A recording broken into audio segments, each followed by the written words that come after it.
Comment Heinrich Cheverlo est-il devenu la bête d'Oma le 6 juin 1944 avec cette machine emblématique, la MG42? Alors avant de commencer, je tiens à le préciser, c'est vraiment une première pour moi de me retrouver dans un décor comme ça. Pour parler d'histoire, généralement je suis plutôt axé à des grosses machines. Avec le musée d'Hideyoma qui m'a prêté tout ce matériel qui est authentique, qui a vraiment des pièces qui sont en cohérence avec cette histoire du débarquement. Alors déjà je vous invite du coup à vous abonner si vous voulez nous donner de la force. Donc là vous le voyez, juste derrière moi on a un plan d'instruction de la MG42, donc vous allez comprendre un peu plus en détail la machine tout à l'heure. On a la vraie, comme j'avais au tout début de la vidéo aussi. Et tout ça, c'est vraiment, comme je le disais, dans un but de pouvoir comprendre, appréhender l'histoire et surtout appréhender le 6 juin, côté allemand, face à ce qu'a vécu en fait Heinrich Cheverlo. Mais si vous souhaitez comprendre un peu plus en détail le débarquement de Normandie, eh bien ça tombe bien puisque cette vidéo est sponsorisée par Histoire et Civilisation, qui vous permet en plus d'avoir de base un accès à 5000 ans d'histoire, à une nouvelle parution qui est dédiée justement en ce moment au D-Day. Ce qui est vraiment intéressant au final avec ce magazine qui est édité par Le Monde et National Geographic, c'est qu'ils sont vraiment reconnus pour leur expertise avérée dans la plupart des sujets historiques, dont la Seconde Guerre mondiale. Par exemple, ils avaient sorti il y a quelque temps une parution sur l'occupation française par les Allemands, et leur manière de pouvoir régner par la terreur, qui au final était assez concrète par rapport à ce que pouvait raconter mon grand-père quand il me parlait de la Normandie en 1944. À chaque nouveau numéro, vous trouverez donc 100 pages explicites et très variées. Je prenais l'exemple tout à l'heure de la Seconde Guerre mondiale, mais on peut parler aussi par exemple d'un personnage comme Napoléon III ou juste une histoire de civilisation comme avec Pompéi, avec à chaque article forcément une iconographie incontournable avec par exemple des photos et des cartes. Il est de plus autant disponible en version papier qu'en version mobile, ce qui est vraiment pratique si on veut pas amener sa parution un peu partout avec soi, comme à Omaha Beach par exemple. Donc profitez-en à l'occasion de cette collaboration, vous avez un code promo qui est en description, ce qui vous permet d'avoir 10% avec un abonnement à l'année. Ça représente 11 numéros plus 2 hors-série, ce qui est vraiment pas mal. Et forcément, d'ailleurs, si vous vous abonnez dans le courant du mois, vous aurez accès à cette parution qui est vraiment liée au D-Day. Donc n'hésitez pas, le lien encore une fois est en description et moi je n'ai plus qu'à vous souhaiter une bonne vidéo. On est en juillet 1942 en Allemagne, la guerre a d'ores et déjà débuté et Heinrich, qui a tout juste 19 ans, se retrouve mobilisé dans une école de cavalerie à Hanovre. Pour lui, tout va aller très vite puisqu'en fait, dès le mois d'août, Heinrich sera envoyé en France, plus précisément du côté de Calais, toujours dans une école de cavalerie, mais plus dans un principe là d'instruction concrète. Le but principal de cette formation, c'est donc pour lui de devenir cocher, c'est-à-dire de faire de la liaison à cheval, à savoir que c'est un domaine de base qui lui plaît énormément, puisqu'en fait c'est un fils d'agriculteur en Allemagne. Mais voilà, à la fin de cette formation, surprise, il se retrouve envoyé sur les lignes de front, mais pas n'importe laquelle, celle de l'opération Barbarossa. C'est-à-dire qu'on l'envoie en fin d'année 1942 vers la Russie, et on peut dire que dès qu'il arrive en Pologne, il comprend dans quel calvaire il arrive. Donc pour donner une date, on est au mois de décembre. Il arrive d'abord en Pologne où il fait environ moins 30 degrés, mais il est ensuite dirigé donc vers la Russie, ce qui paraît logique. Et là, on passe de moins 30 à moins 50. Donc le but pour lui, c'est de faire de la liaison à cheval, donc qui fait un petit peu le pourvoyeur. Il fait environ 80 km par jour, aller et retour à moins 50 degrés. Donc il n'est pas sur le front, c'est peut-être une chance, mais au final, le fait d'être toute la journée sur la carriole fait qu'à un moment donné, au niveau des pieds, ça lui provoque des engelures. C'est déjà une belle problématique, mais au-delà de ça, ça continue encore plus mal, puisqu'il se retrouve quelques jours après en fait à contracter une pneumonie. Cette pneumonie le mettra dans un état complètement de coma, ce qui fera qu'il sera de retour en Allemagne. Bon là on se dit c'est bon, tout est terminé, la vie est tranquille, il a une permission et sûrement il n'ira plus jamais faire la guerre. Mais 9 mois après tant d'absence au final dans son ancienne unité, il se retrouve rappelé pour y retourner. Sauf qu'entre-temps, cette 321e division d'infanterie qui provenait de Calais pour arriver vers la Russie a été envoyée de la Russie pour retourner vers la France. Sauf que là, elle ne va pas vers Calais, elle se retrouve en Normandie. Elle est renommée entre-temps, elle devient la 352e division d'infanterie.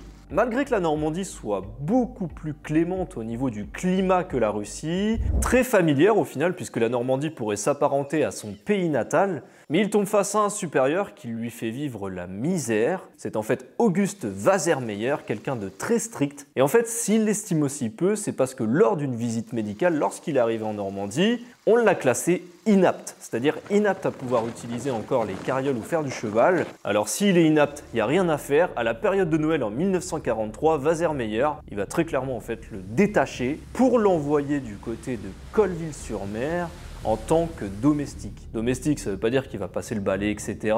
Mais ça veut dire qu'il va se retrouver attaché à une personne gradée. Et ce gradé, qui est le lieutenant Frère King, va bouleverser toute sa vie à partir de ce moment-là. C'est quelqu'un de très important puisqu'il vient du front de l'Est. Et contrairement à son ancien donneur d'ordre, le lieutenant Frère King, lui, va lui donner un vrai capital sympathie. Et dès le début, ça prendra toute son importance, vous allez le voir par la suite. Février 1944, on s'approche petit à petit du débarquement.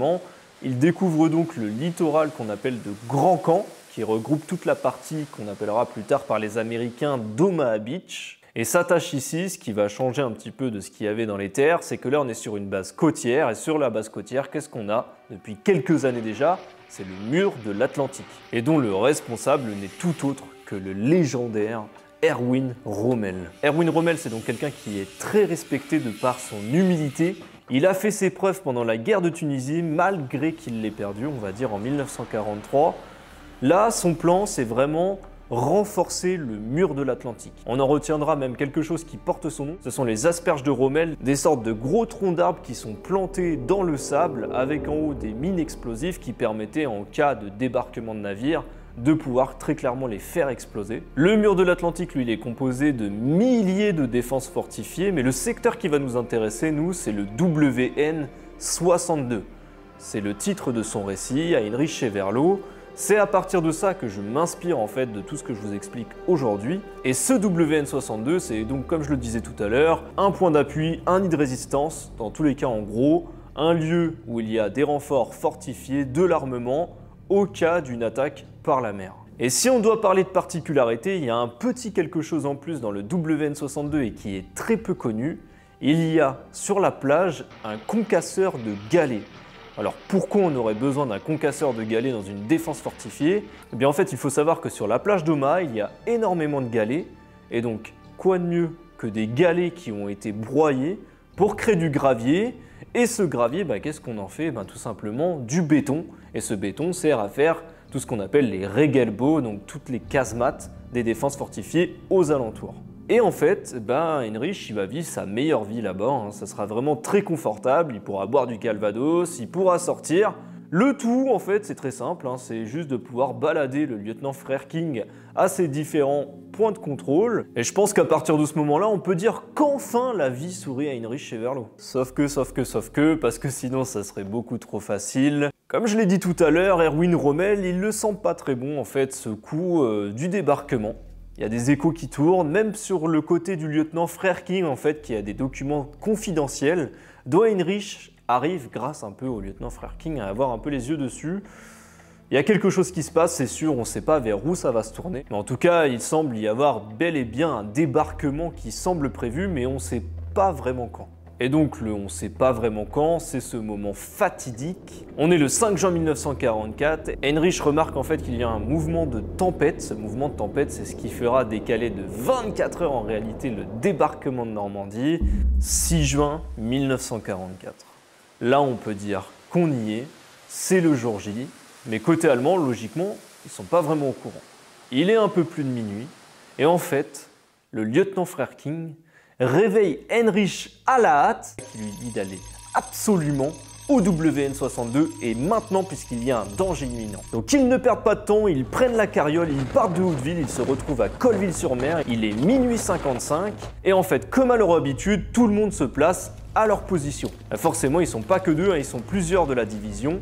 Et donc, le lieutenant Frère King, lui, se met à son poste d'observation, et Heinrich Cheverlo à son nid de mitrailleuse avec sa MG42, prêt à attaquer. Mais déjà, après quelques minutes, il se passe quelque chose d'inhabituel. Heinrich peut entendre des vrombissements de moteurs d'avion. Donc déjà, on commence à sortir du côté normal de la chose, mais encore pire que ça, puisque vers 5 heures, le jour se lève, en regardant vers le large, il remarque 5 énormissimes navires. Est-ce que ce sont des navires allemands? Est-ce que ce sont des navires alliés? Dans le doute, il ne perd pas de temps. Heinrich, il court vers le poste d'observation. Le lieutenant Frère King le confirme, il les a vus aussi. Alors de leur côté, ils courent en arrière vers le poste des transmissions, là pour avoir le Major plus K. Donc ils appellent vers le poste de commandement, sauf que manque de chance, le Major plus K, il est indisponible. Quelques minutes plus tard, vous vous en doutez un petit peu, c'est la tragédie, les vrombissements de moteur s'approchent de plus en plus, ils sont presque au-dessus d'Heinrich. Et en fait, s'ajoute à ça des sifflements. Mais qu'est-ce que c'est ces sifflements? Eh bien en fait, ils sont en train de lâcher des milliers de bombes sur toute la côte afin d'exterminer, on va dire, entre guillemets, ces zones fortifiées. Donc à partir de ce moment-là, c'est la panique générale. Heinrich se met à genoux pour prier. Il devait espérer que tout s'arrête. C'était vraiment un enfer devant ses yeux. Mais l'enfer n'est pas terminé, puisqu'au-delà d'avoir dans les airs quelque chose d'irrespirable avec ce mélange de terre calcaire, de poussière, les buissons qui prennent feu, et bien maintenant, même les navires s'y mettent, ils tirent vers la côte. 6 h du matin. Les tirs s'estompent, mais malgré tout, on n'a pas vraiment de silence, puisqu'il y a eu déjà beaucoup d'explosions, il y a déjà plein de choses qui crament. Et là, Heinrich, il remarque quelque chose qui s'approche. Au fur et à mesure de la plage, c'est environ à 600 mètres, un énorme bâtiment flottant avec 2 inscriptions de chaque côté qui représentent un U et un S. Alors là, aucun doute, Heinrich en est sûr, ce sont les Américains.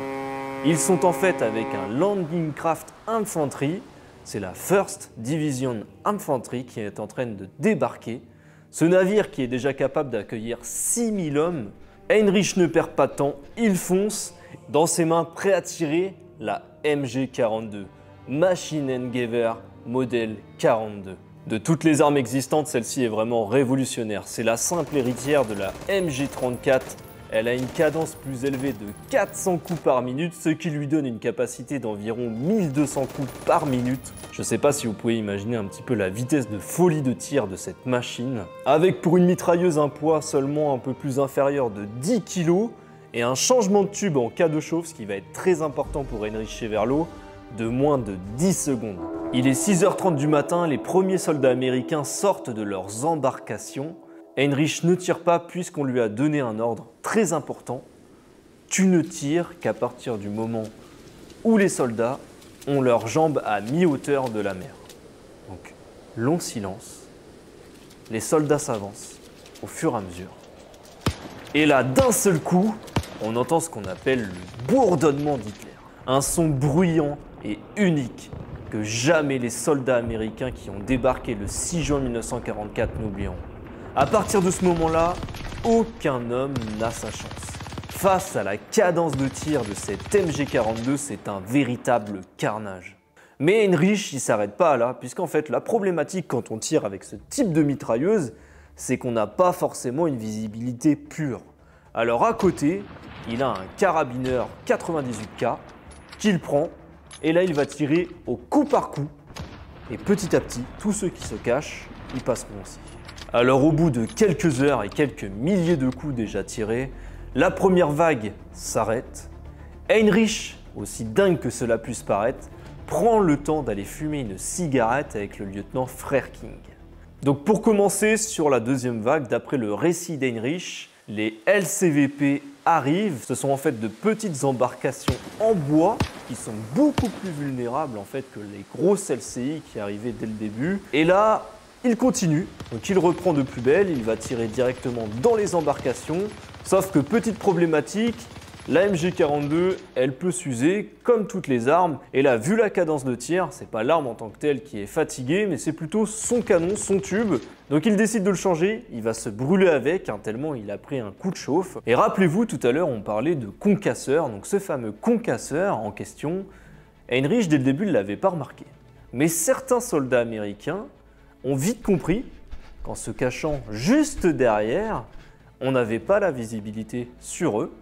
Donc certains ont pu être tranquilles pendant quelques minutes, sauf que là, rebelote, Heinrich prend son carabineur 98K, il est en direct sur le concasseur, il va en louper quelques-uns forcément. Au fil du temps, les soldats, pour beaucoup, arrivent à se rapprocher de la défense fortifiée, Ça devient de plus en plus compliqué pour les Allemands. Vers 14 h, l'amas de soldats américains qui est arrivé sur les plages commence vraiment à s'intensifier. De plus, certains blindés américains ont réussi à arriver sur la plage. Mais ces fameux chars, ils sont pour l'instant dirigés de Saint-Laurent-sur-Mer vers la position où se situe Heinrich-Cheverlo. Et là, il ne peut rien faire puisque, à part les canons de 7,65 cm, il n'y a rien d'autre pour se défendre. Donc là, il commence à être à bout et de munitions et de canons. Alors là, qu'est-ce qu'on fait concrètement? On est en milieu d'après-midi, on voit que ça ne s'arrête pas. Les soldats américains donc, ont passé la défense fortifiée, commencent à arriver sur le WN de part et d'autre. Mais au point où on en est, on va défendre les copains. Heinrich, il ne va pas s'arrêter là. Et il décide de prendre l'une de ses pires décisions. Il a ce qu'on appelle une bande d'intervention de nuit. Donc c'est-à-dire que contrairement à celle qu'il utilise depuis le matin à l'aube, celle-ci elle est équipée de balles traçantes, ce qui fera que du coup, dès qu'il va commencer à tirer avec, du point de vue des navires, ou même d'en bas, il sera directement repéré, ce qui lui vaudra qu'en fait, il va prendre des obus, et des obus d'une force énorme d'un destroyer américain qui est le US Frankfurt. Et là on peut dire que tout s'accélère, les soldats américains sont presque déjà là désormais. Il est 15 h passées, Heinrich décide de retrouver le lieutenant Frerking à son poste d'observation qui entre-temps en fait était blessé à la jambe puisque les tirs de navires vers la côte a fait que même son poste d'observation a été touché. Et là il le prévient, tout va bien. Mais je pense qu'il est temps de partir. Dans tous les cas, la MG42 d'Heinrich, elle, est complètement presque hors d'usage. Les rainures à l'intérieur de son dernier canon ne sont presque plus existantes.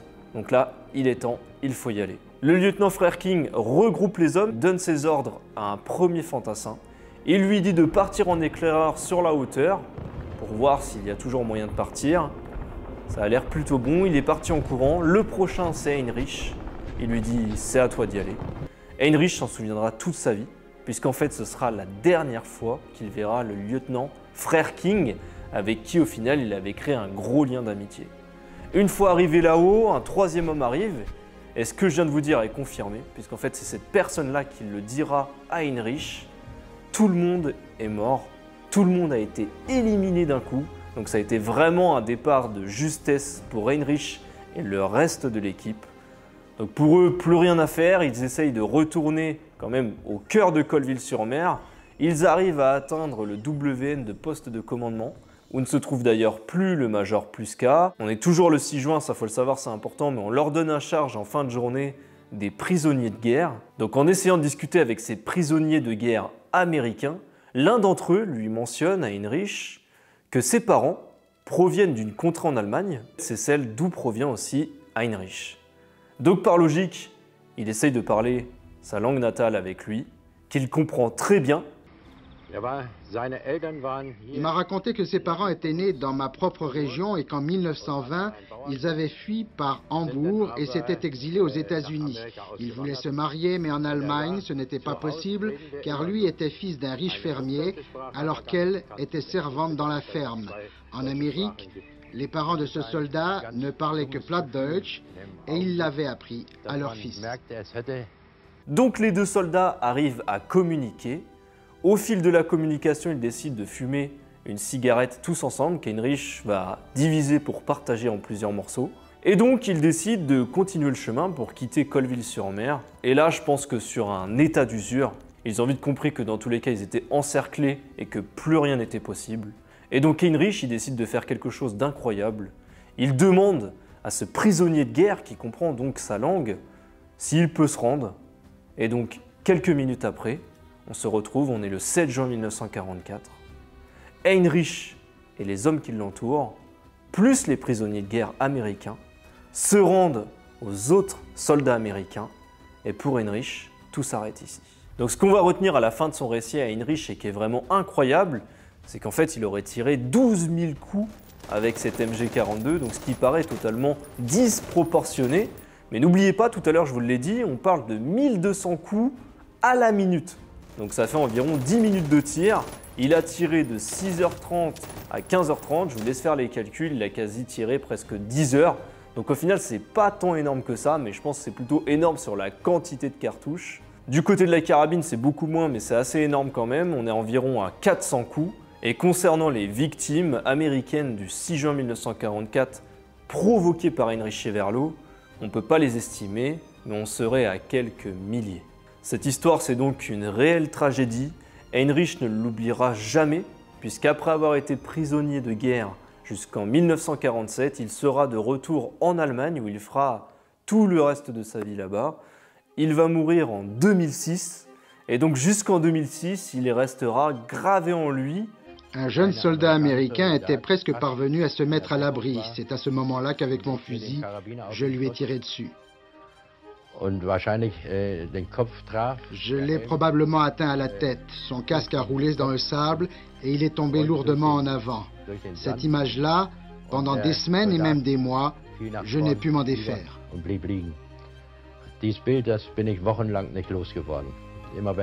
Chaque fois que je fermais les yeux, je le revoyais tomber. C'était une vision horrible. En tout cas, j'espère que cette vidéo vous a plu. C'était une première pour moi, ce type de présentation avec des machines beaucoup plus petites que des chars. Ça me tenait vraiment à cœur, c'est super intéressant en plus à la veille du 80e anniversaire du débarquement. D'ailleurs, n'hésitez pas à aller voir le lien en description pour Histoire et Civilisation, qui m'a ouvert l'esprit, qui m'a donné un petit peu l'envie aussi au final de faire des machines beaucoup plus petites. Et l'idée de faire cette vidéo, c'était aussi un petit hommage en fait à toutes ces victimes de la Seconde Guerre mondiale. Alors voilà, n'hésitez pas encore une fois à vous abonner, je vous remercie de m'avoir regardé, ça me fait toujours plaisir. Et je vous dis à de prochaines vidéos.